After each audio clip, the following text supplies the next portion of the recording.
अस्सलामुअलैकुम dear students, उम्मीद करता हूँ आप सब स्टूडेंट ठीक ठाक होंगे, खैरियत से होंगे। डियर स्टूडेंट्स, आज की इस वीडियो में हम BSN 5th semester and post RN 2nd semester के सब्जेक्ट टीचिंग लर्निंग प्रिंसिपल के यूनिट नंबर 5 जो कि हमारे साथ नीड असेसमेंट है, इसको आज हम डिस्कस करेंगे और इसको समझने की कोशिश करेंगे। इससे पहले कि हम अपने लेक्चर को स्टार्ट करें, तमाम नए आने वाले दोस्तों से गुजारिश है कि चैनल को सब्सक्राइब करें और बेल आइकन को दबाएं ताकि नए वीडियोस की नोटिफिकेशन आप दोस्तों को टाइम पर मिलती रहे। तो डियर स्टूडेंट्स, इस यूनिट के ऑब्जेक्टिव्स हमारे साथ मौजूद है। By the end of class students will be able to define need assessment. ठीक है, नीड असेसमेंट को आप फिर डिफाइन करने के काबिल हो जाएंगे। इसी तरह से discuss the phases of need assessment. Need assessment के हमारे साथ जितने भी फेजेस है तो उसको फिर आप डिस्कस करने के काबिल हो जाएंगे। इसके साथ साथ compare the type of need assessment. इसके अलावा discuss the importance of need assessment. जब भी हम कोई प्रोग्राम डेवलप करते हैं तो प्रोग्राम को डेवलप करने के लिए नीड असेसमेंट की क्या अहमियत है उस पर आप बात करने के काबिल हो सकेंगे। इसके साथ साथ हम list the important element in reporting the need assessment. Need assessment की जब हम रिपोर्ट बनाते हैं तो रिपोर्ट के लिए जो इम्पोर्टेंट एलिमेंट्स होते हैं उसके हवाले से हम क्या करेंगे, आज के लेक्चर में बात करेंगे। तो आज का लेक्चर बहुत ज़्यादा सिंपल है, बहुत ज़्यादा आसान है। इंशाल्लाह आपको इसकी आसानी से समझ आ जाएगी, लेकिन आप लोगों ने जो है मेरे साथ रहना है और लेक्चर को आप लोगों ने गौर से सुनना है। ठीक है, अपने साथ इम्पोर्टेंट पॉइंट्स को नोट डाउन किया करें ताकि आपको फिर याद करने में आसानी हो। सबसे पहले हम बात करेंगे नीड असेसमेंट के हवाले से। नीड असेसमेंट को हम अंडरस्टैंड करने की कोशिश करेंगे। So learning need assessment process is a series of activities conducted to identify problems or other issues is called learning need assessment. Learning need assessment ये असल में हमारे साथ एक ऐसा प्रोसेस होता है जो कि हमारे साथ सीरीज़ ऑफ स्टेप्स या सीरीज़ ऑफ एक्टिविटीज़ पर मुश्तमिल एक अमल होता है, जिसको फॉलो करते हुए हम अपने जो प्रॉब्लम्स है उसको हम क्या करते हैं, आइडेंटिफाई करते हैं, मालूम करते हैं, या हमारे जो दूसरे इश्यूज़ होते हैं, मसाइल होते हैं, तो उन मसाइल्स को मालूम करने के लिए हम क्या करते हैं, इन एक्टिविटीज़ को हम क्या करते हैं, परफॉर्म करते हैं, इन स्टेप्स को हम फॉलो करते हैं, तो इन इश्यूज़ को हम मालूम कर लेते हैं। इस पूरे प्रोसेस को हम क्या कहते हैं, इस पूरे प्रोसेस को हम लर्निंग नीड असेसमेंट प्रोसेस कहते हैं। इसी तरह से अगर हम मज़ीद आगे डिफ़ाइन करें, द नीड असेसमेंट और analysis is usually the first step taken to cause a change. इसी तरह से जो नीड असेसमेंट या नीड एनालिसिस प्रोसेस है तो ये हमारे साथ पहला स्टेप है किसी भी किस्म के चेंजेस, किसी भी किस्म की मॉडिफिकेशन को इंट्रोड्यूस करने में हमारे साथ नीड असेसमेंट या एनालिसिस जो है ये पहला स्टेप होता है। ठीक है, अगर हम किसी भी चीज़ में इम्प्रूवमेंट लाना चाहते हैं, उसमें बेहतरी लाना चाहते हैं, किसी सिस्टम में हम किसी चीज़ को इम्प्रूव करना चाहते हैं, तो उसको इम्प्रूव करने के लिए सबसे पहले हमें जो काम करना होता है वो नीड असेसमेंट करना होता है। हमें नीड असेसमेंट के ज़रिए पता चलता है कि कौन कौन सी चीज़ें जो है उसको हमने इम्प्रूव करनी है और कौन कौन सी चीज़ें जो है उसको इम्प्रूव करने की ज़रूरत नहीं है। तो नीड असेसमेंट या एनालिसिस जो है इस वजह से हमारे साथ पहला स्टेप है। ठीक है, this is mainly because a need assessment specifically define the gap between the current and the desire level of an individual.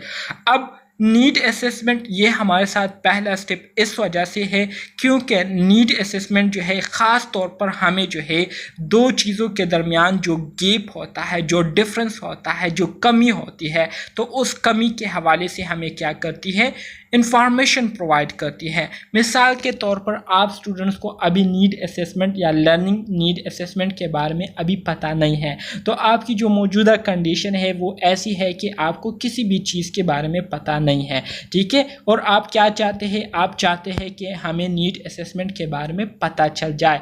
So need assessment को जानने के लिए आपको कितनी मेहनत करनी पड़ेगी, आपको कितनी स्टडी करनी पड़ेगी, तो इस स्टडी के हवाले से आपको आपको नीड असेसमेंट क्या करती है, इंफॉर्मेशन प्रोवाइड करती है कि अगर आप इतनी मेहनत करेंगे, अगर आप इतनी कोशिश करेंगे तो इतनी मेहनत या इतनी कोशिश करने के बाद आप अपने जो डिज़ायर स्टेटस है, जो डिज़ायर लेवल है, उसको आप अचीव कर सकेंगे, उसको आप हासिल कर सकेंगे। ठीक है, इसी तरह से अगर हम मज़ीद आगे बढ़े, इसको डिस्कस करें, तो in an educational setting a learning need assessment helps students to identify where they are in terms of their knowledge, skills and competencies versus where they wish to be, what are their learning goals। ठीक है, educational हवाले से अगर हम learning need assessment की बात करें तो एजुकेशनल सिस्टम में भी लर्निंग नीड असेसमेंट हमारी बहुत ज़्यादा मदद करती है, हमें बहुत ज़्यादा गाइडेंस देती है, क्योंकि लर्निंग नीड असेसमेंट ये एक ऐसा प्रोसेस है, ये एक ऐसा गाइडेंस प्रोवाइडर है जिसके ज़रिए स्टूडेंट जो है अपनी जो नॉलेज, स्किल्स और उनके पास जितनी भी काबिलियत है तो उसके बारे में जान सकते हैं। वो जो है अपनी जो इवाल्वेशन है वो नीड असेसमेंट के ज़रिए कर सकते हैं कि हम कितनी परसेंट जो है चीज़ों के बारे में हमारे साथ नॉलेज मौजूद है, कितनी परसेंट हम स्किल्स में जो है वो काबिलियत रखते हैं या स्किल्स में जो है हम कॉम्पिटेंसी रखते हैं, या इसके अलावा हमारी जो काबिलियत है वो कितनी है। तो इन सारी चीज़ों के बारे में आप लर्निंग नीड असेसमेंट के ज़रिए जो है जान सकते हैं। ठीक है, अपनी इवाल्वेशन कर सकते हैं।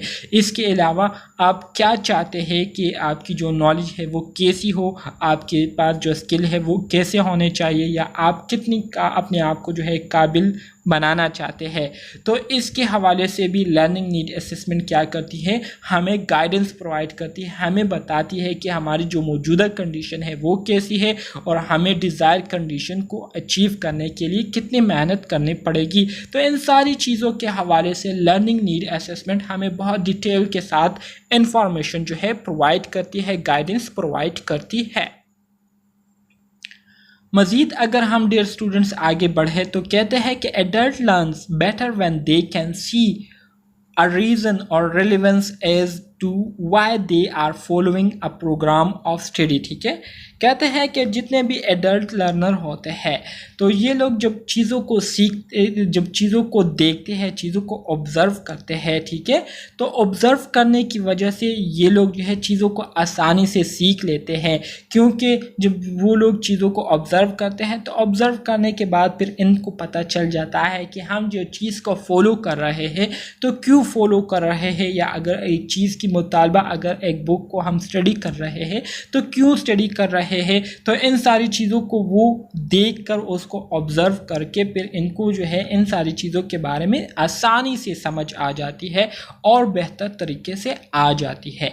By conducting a learning need assessment with prospective students, the learning provider can identify what objectives of the programme are needed. ठीक है, इसी तरह से जब हम लर्निंग नीड असेसमेंट करते हैं तो लर्निंग नीड असेसमेंट के ज़रिए लर्निंग प्रोवाइडर जो होते हैं, मिसाल के तौर पर जो मैं अभी आपको पढ़ा रहा हूँ, नॉलेज आपको प्रोवाइड कर रहा हूँ, तो लर्निंग प्रोवाइडर पर क्या करते हैं, वो अपने स्टूडेंट्स के जो नीड्स होते हैं, ठीक है, अपने स्टूडेंट्स के जो प्लान्स होते हैं, जो ऑब्जेक्टिव होते हैं, उसको आसानी से आइडेंटिफाई कर लेते हैं कि हमारे स्टूडेंट्स को किन किन चीज़ों की ज़रूरत है, हमारे स्टूडेंट्स को कौन सी बातें जो है जानने की ज़रूरत है, कौन से स्किल्स जो है उनको सीखने की ज़रूरत है।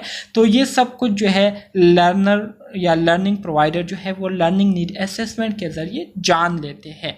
इसके अलावा by assisting the learners to identify the gap in his her own learning, the provider will be better able to support the students. ठीक है, और इसी तरह से जब टीचर अपने स्टूडेंट्स को क्या करते हैं, असिस्ट करते हैं, उनको सपोर्ट करते हैं, तो इस तरह से स्टूडेंट फिर आसानी से अपनी जो कमियां हैं, उनमें जो खामियां होती हैं, उनमें नॉलेज के हवाले से, स्किल्स के हवाले से जितनी भी कमियां होती है तो उसको वो फिर आसानी से आइडेंटिफाई कर लेते हैं और फिर उन कमियों को पूरा करने के लिए वो फिर क्या करते हैं, बेहतर तरीके से कोशिश करते हैं, मेहनत करते हैं। Why conduct a learning need assessment. अब यहाँ पर हमसे क्वेश्चन पूछा जा रहा है कि जो लर्निंग नीड असेसमेंट हम करते हैं तो क्यों करते हैं, इसकी इम्पोर्टेंस क्या है, इसकी अहमियत क्या है। So learning need assessment will help. Learning need assessment जब हम करते हैं तो इसके ज़रिए हमें मुतज़िल तरह की मदद जो है मिलती है, जैसे कि identify what skills and knowledge the learners already have. जब हम लर्निंग नीड असेसमेंट करते हैं तो इससे हमें ये पता चल जाता है कि हमें कौन कौन से स्किल्स जो है आते हैं और हमें हमारे साथ जो है कौन सी नॉलेज जो है वो पहले से मौजूद है। तो स्किल्स और नॉलेज के हवाले से हमें पता चल जाता है जो कि हमारे साथ ऑलरेडी मौजूद होती है। इसके अलावा highlight skills knowledge competencies that need developing. इसके अलावा लर्निंग नीड असेसमेंट के ज़रिए हमें इस बात का भी पता चल जाता है कि हमें कौन से स्किल्स, कितनी नॉलेज और कितनी काबिलियत जो है वो हासिल करने की ज़रूरत है। तो उस पर भी जो है एक रोशनी पड़ जाती है लर्निंग नीड असेसमेंट की वजह से। इसके अलावा identify clearly what student wish to achieve. Learning need assessment के ज़रिए हम आसानी से ये मालूम कर लेते हैं कि स्टूडेंट्स के जो डिज़ायर्स है वो क्या है, स्टूडेंट जो है वो क्या चाहते हैं, उनके विशेस जो है वो क्या है। ठीक है, इसके साथ साथ outline and define expectation and goals. Learning need assessment जो है ये हमें हमारे जो एक्सपेक्टेशन और हमारे जो गोल्स हैं उसके हवाले से डिटेल के साथ इंफॉर्मेशन प्रोवाइड करती है। Establish need and demand for the course you have in mind. इसी तरह से हमारे माइंड में कोर्स के हवाले से जितने भी डिमांड्स होते हैं या जितने भी हमारे नीड्स होते हैं तो उसके हवाले से हमें इंफॉर्मेशन प्रोवाइड करती है। Determine what can realistically be achieve in the available resources. Learning need assessment के ज़रिए हमें इस बात का भी पता चल जाता है कि मौजूदा रिसोर्सेज को देखते हुए हम अपनी जो गोल्स है उसको अचीव कर सकते हैं या नहीं, या हमने जो प्लानिंग की है आया ये रियलिस्टिक है या नहीं। रियलिस्टिक से मुराद ये है कि ये हकीकत में इसको हम हासिल कर सकते हैं या नहीं। ठीक है, तो इसके हवाले से भी हमें इंफॉर्मेशन मिल जाती है। इसके साथ साथ आइडेंटिफाई एनी ऑब्स्टिकल और डिफ़िकल्टीज़ विच में अराइज। किसी भी किस्म की रुकावट या मुश्किलात जो कि हमें अपने गोल्स को अचीव करने में दरपेश आ सकती है तो उसके हवाले से भी हमें लर्निंग नीड असेसमेंट जो है मालूमात देती है। इसके साथ साथ increase the sense of ownership and involvement of the student. जब भी हम लर्निंग नीड असेसमेंट करते हैं स्टूडेंट्स की तो इससे स्टूडेंट जो है अपने आप में एक ओनरशिप जो है वो महसूस करते हैं और इसी वजह से वो फिर उन चीज़ों में जो है ख़ुद से पार्टिसिपेट करते हैं, ख़ुद से जो है उसमें इन्वॉल्व होते हैं और फिर ज़्यादा सीखने की उनको जो है अपॉर्चुनिटीज़ मिलती है। Achieve a correct fit between the provider and the student. और इसी तरह से स्टूडेंट और प्रोवाइडर, स्टूडेंट और टीचर के दरमियान जितनी भी चीज़ें होती है, जितनी भी इंफॉर्मेशन जो है वो ट्रांसफ़र हो रही होती है तो उसको वो बेहतर तरीके से क्या कर रहे होते हैं, अचीव कर रहे होते हैं। स्टूडेंट्स नीड्स एंड एक्सपेक्टेशन, जो कि स्टूडेंट्स के नीड्स और एक्सपेक्टेशन उम्मीदों के मुताबिक होती है। Identify the content that best suit student need. इसी तरह से लर्निंग नीड असेसमेंट के ज़रिए हम अपने स्टूडेंट्स के नीड्स के मुताबिक जितना भी कंटेंट होता है तो उसको हम आइडेंटिफाई करते हैं, देखते हैं कि आया स्टूडेंट्स के जो नीड है तो उस नीड्स के मुताबिक हमारे पास कंटेंट मौजूद है या नहीं, या हम उनको जो सिखा रहे हैं तो वो उनके नीड के मुताबिक है या नहीं। इसके साथ साथ determine what is the most appropriate delivery format, class based, online या MIT। ठीक है, तो इसके साथ साथ लर्निंग नीड असेसमेंट के ज़रिए हम ये भी मालूम कर लेते हैं, इसका भी हमें जो है पता चल जाता है कि स्टूडेंट्स को हम जो पढ़ाने जा रहे हैं या सिखाने जा रहे हैं तो इसको सिखाने के लिए सबसे बेस्ट मीडियम कौन सा होना चाहिए। आया क्लास में उनको बैठाकर उनको सिखाना चाहिए, आया ऑनलाइन उनको जो है जूम ऐप पर पढ़ाना चाहिए, या यूट्यूब के ज़रिए लेक्चर तैयार करके उनको देने चाहिए। ठीक है, तो इन सारे फॉर्मेट्स के बारे में भी लर्निंग नीड असेसमेंट हमें क्या करती है, गाइडेंस प्रोवाइड करती है। Developed a budget and cost benefit analysis. इसी तरह से लर्निंग नीड असेसमेंट जो है वो हमारे बजट और हमारे जो कॉस्ट बेनिफिट एनालिसिस है उसके हवाले से भी हमें बताती है कि हमने जितना खर्चा किया था तो आया उस खर्चे के मुताबिक हमने उतनी ज़्यादा उससे अर्निंग की है या लर्निंग की है या नहीं, उससे हमें उस खर्चे के मुताबिक फ़ायदा पहुंचा है या नहीं। इसके साथ साथ establish one is the most suitable time to deliver the programme and over what time frame. ठीक है, लर्निंग नीड असेसमेंट जो है ये हमें टाइमिंग के हवाले से भी गाइडेंस प्रोवाइड करती है कि किस टाइम जो है हम अपने स्टूडेंट्स को इफ़ेक्टिवली सिखा सकते हैं, उनको इफ़ेक्टिवली जो है चीज़ें पढ़ा सकते हैं और वो इफ़ेक्टिवली उसको सीख सकते हैं।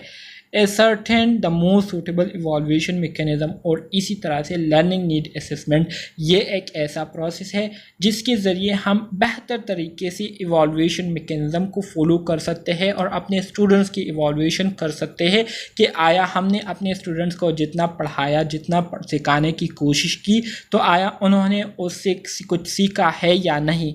तो इस तरह से हम इवॉल्यूशन कर सकते हैं। Steps in learning need assessment. Dear students, अब हम लर्निंग नीड असेसमेंट में हमारे साथ जो मुख्तलिफ स्टेप्स या फेजेस होते हैं उसके हवाले से हम बात करेंगे। सबसे पहले नंबर पर हमारे साथ आता है डिज़ाइन। डिज़ाइन को आप प्लानिंग भी कह सकते हैं। ठीक है, when designing learning need assessment the aim is, जब हम लर्निंग नीड असेसमेंट को डिज़ाइन करते हैं, उसको प्लान करते हैं, तो डिज़ाइन या प्लान करने का जो बुनियादी मकसद होता है वो यही होता है कि हम क्या करें, एसेस द करंट सिचुएशन, अपने स्टूडेंट्स की जो मौजूदा कंडीशन है, जो मौजूदा हालात है, उसके बारे में हम जानकारी हासिल करें। Define the problem what gap exist, इसके साथ साथ हमारे स्टूडेंट्स को क्या मसले दरपेश है, कौन से मुश्किलात से जो है दो चार हुए हैं या किन किन चीज़ों की उनमें कमी है, तो उसके हवाले से हम क्या करते हैं, जानने की कोशिश करते हैं। Determine if there is a need for learning, हम मालूम करने की कोशिश करते हैं कि आया स्टूडेंट्स को सीखने की ज़रूरत है या नहीं।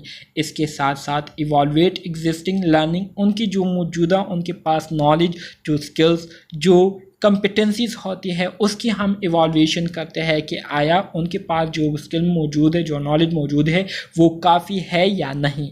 इसके साथ साथ assess the possible learning solution, और इसी तरह से उनको जितने भी प्रॉब्लम दरपेश है तो उन प्रॉब्लम के लिए पॉसिबल लर्निंग अल्टरनेटिव या सोल्यूशन जो है वो क्या करते हैं, ढूंढने की कोशिश करते हैं। तो डिज़ाइनिंग को जब हम करते हैं, ठीक है, तो डिज़ाइनिंग करने का बुनियादी मकसद यही होता है जो कि मैंने आपको बताया। फिर दूसरे नंबर पर हमारे साथ जो स्टेप है इसको हम कंडक्ट कहते हैं। कंडक्ट में हम क्या करते हैं, द फॉलोइंग मेथड्स और combination of these method can be use. जब हम असेसमेंट कर लेते हैं, डिज़ाइनिंग कर लेते हैं, तो डिज़ाइनिंग के बाद फिर हमारे पास दूसरा स्टेज कंडक्ट होता है जिसमें हमने जो प्लानिंग की होती है तो उसको प्रैक्टिकली हम अपने स्टूडेंट्स पर क्या करते हैं, अप्लाई करते हैं, जिसमें हम अपने स्टूडेंट्स से इंटरव्यूज़ करते हैं। इंटरव्यूज़ के ज़रिए हम उनसे मुख्तलिफ़ चीज़ों के हवाले से डेटा जो है गैदर करते हैं। इसी तरह से क्वेश्चनियर्स या टेस्ट हम उनसे लेते हैं, क्वेश्चंस में हम उनसे जवाबात लेते हैं, टेस्ट में भी हम उनसे जो है रिटन क्वेश्चन आंसर लेते हैं, या उनकी हम क्या करते हैं, उनको हम ऑब्ज़र्व करते हैं, अंडर ऑब्जर्वेशन उनको रखते हैं।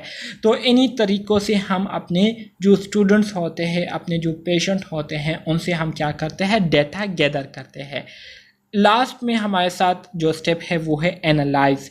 एनालाइज में क्या होता है, जब हम डेटा गैदर कर लेते हैं, हम इंफॉर्मेशन गैदर कर लेते हैं, तो इंफॉर्मेशन को गैदर करने के बाद उसको फिर हम मुख्तलिफ़ कैटेगरीज़ या क्लासेस में डिवाइड करते हैं ताकि हमें उन डेटा को समझने में आसानी हो और उस डेटा को हम आसानी से कंपेयर कर सकें कि कौन से टॉपिक या इश्यूज जो है हमने सबसे पहले हल करने हैं, सबसे पहले सॉल्व करने हैं।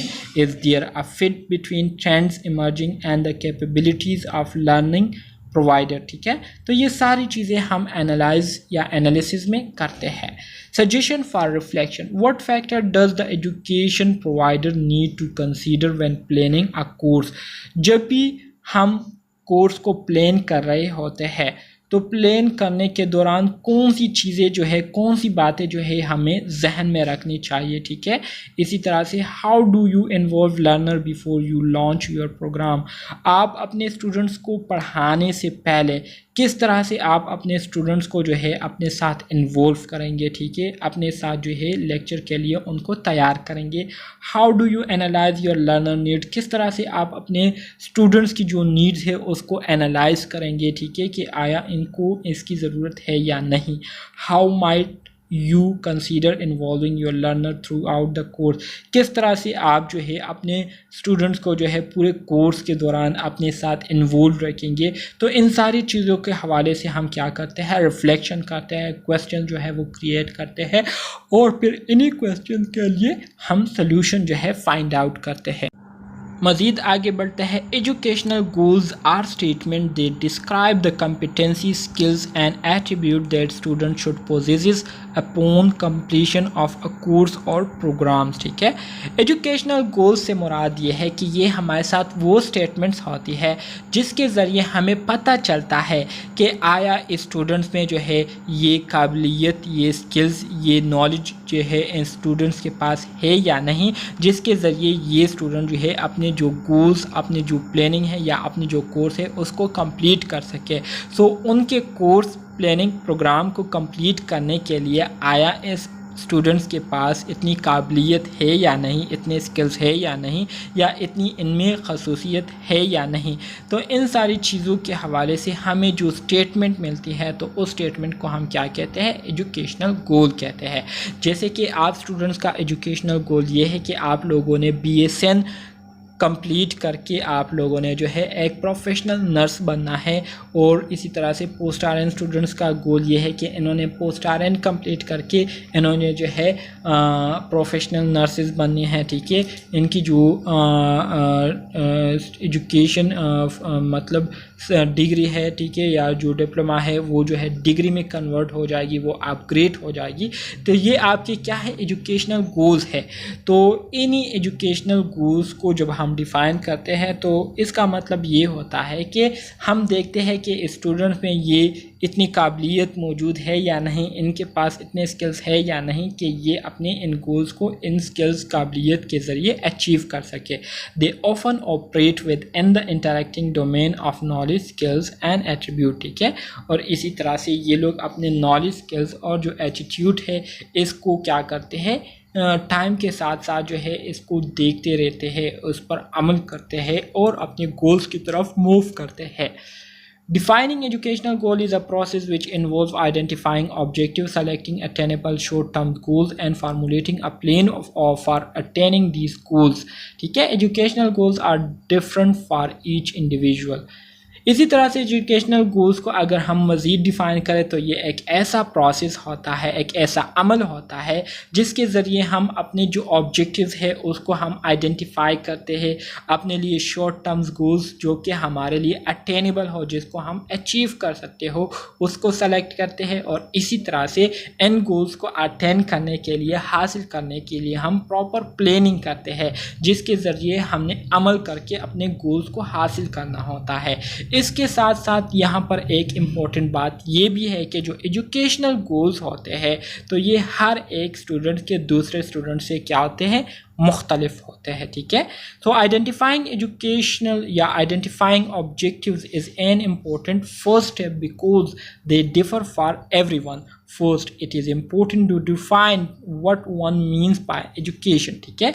इसी तरह से ऑब्जेक्टिव्स को आइडेंटिफाई करना, मालूम करना ये भी बहुत ज़्यादा ज़रूरी है, क्योंकि ये हमारे साथ पहला स्टेप होता है और हर एक स्टूडेंट का के जो ऑब्जेक्टिव्स होते हैं, जो मकासद होते हैं, वो दूसरे से मुख्तलिफ होते हैं। इसके साथ साथ सबसे पहले हमें ये भी मालूम करना बहुत ज़्यादा ज़रूरी है कि एक स्टूडेंट जो है वो एजुकेशन को किस नज़र से देखते हैं। कुछ लोगों के लिए एजुकेशन जो है ये सिर्फ कॉलेज की डिग्री हासिल करने तक होती है या यूनिवर्सिटी की डिग्री हासिल करने तक होती है। कुछ स्टूडेंट्स के लिए जो एजुकेशन है या जो ऑब्जेक्टिव्स होते हैं ये कुछ वोकेशनल ट्रेनिंग तक जो है महदूद होती है, या कुछ लोगों के लिए जो एजुकेशन होती है ये सर्टन स्किल्स पर मुश्तमिल लर्निंग होती है, ठीक है। तो हर एक इंसान की जो पॉइंट ऑफ व्यू है वो दूसरे से क्या होती है, मुख्तलिफ होती है। Once educational objectives are determined it become easier to identify goals. इसी तरह से जब आपको अपने तालीम को हासिल करने के जो मकासद है उसके बारे में पता चल जाता है, तो पता चलने के बाद फिर अपने जो गोल्स हैं उसको आइडेंटिफाई करना बहुत ज़्यादा आसान हो जाता है। इसके अलावा it is useful to put both long and short term goals in writing so that they can be referred to later. बहुत इम्पोर्टेंट बात दूसरी ये भी है कि जब भी आप प्लानिंग कर रहे हो तो प्लानिंग के दौरान आप दोनों शॉर्ट टर्म प्लानिंग भी करें और लॉन्ग टर्म प्लानिंग भी करें, ठीक है। Short term goal such as bringing my GPA up to 3.5 और read a book about astronomy can be accomplish fairly quickly. जब आप शॉर्ट टर्म गोल्स जो है अपने ऑब्जेक्टिव्स में रखेंगे, जैसे कि आप लोगों का अब ये ऑब्जेक्टिव है पोस्ट RN सेकेंड सेमेस्टर के स्टूडेंट्स का कि आप लोगों ने जो है इस सेकेंड सेमेस्टर में 3.5 से ऊपर GPA लेनी है। तो ये 3.5 से ऊपर GPA लेना ये आपका एक शॉर्ट टर्म गोल है। शॉर्ट टर्म गोल इसलिए है क्योंकि आपके सेमेस्टर की जो ड्यूरेशन है वो ज़्यादा से ज़्यादा 5 महीने या 6 महीने पर मुश्तमिल होती है।